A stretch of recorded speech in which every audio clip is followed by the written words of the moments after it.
Assalamualaikum warahmatullahi wabarakatuh. Nama saya Selani Nikita Sandra dari Prodi Farmasi semester 4 dari Institut Kesehatan Indonesia. Saya di sini akan menjelaskan materi tentang sirup. Pertama, definisi sirup. Sirup adalah cairan berupa larutan yang mengandung gula atau sakarosa, kecuali dinyatakan lain, kadar gula tidak boleh kurang dari 64% dan tidak boleh lebih dari 66%. Sirup adalah larutan oral yang mengandung sukrosa atau gula cair kadar tinggi. Macam-macam sirup. Sirup ada 3. Yang pertama, sirup simplek, mengandung 65% gula dengan larutan dipagi 0,25%.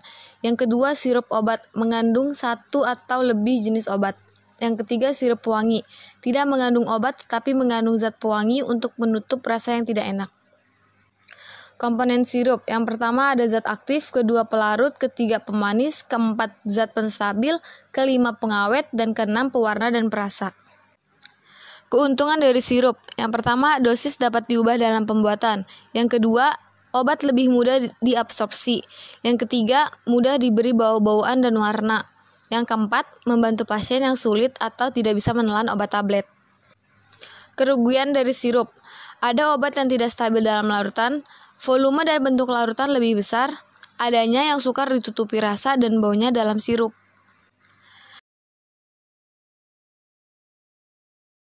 Pembuatan sirup ada 4. Yang pertama, larutkan bahan dengan bantuan panas. Yang kedua, larutkan bahan dengan pengadukan tanpa bantuan panas. Yang ketiga, ditambah sukrosa pada cairan obat. Yang keempat, perkolasi atau penyari bahan obat dari simplisia. Contoh sirup yang dibuat dengan pemanasan ada sirup akasia dan sirup coklat.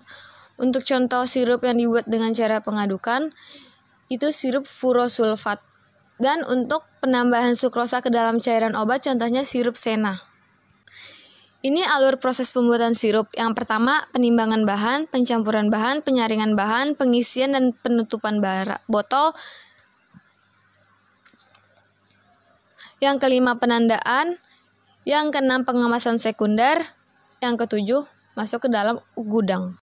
Sirup kering adalah bentuk sediaan solid, granul atau serbuk di mana harus ditambah air menjelang pemakaian supaya dosis yang tepat bahan aktif dalam sediaan cair jadi yang terjadi. Terutama diperuntukkan bagi obat-obat yang tidak stabil atau sedikit stabil dalam milieu air.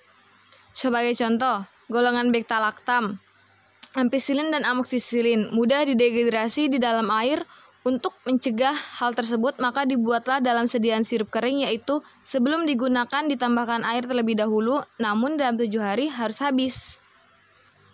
Terima kasih. Wassalamualaikum warahmatullahi wabarakatuh.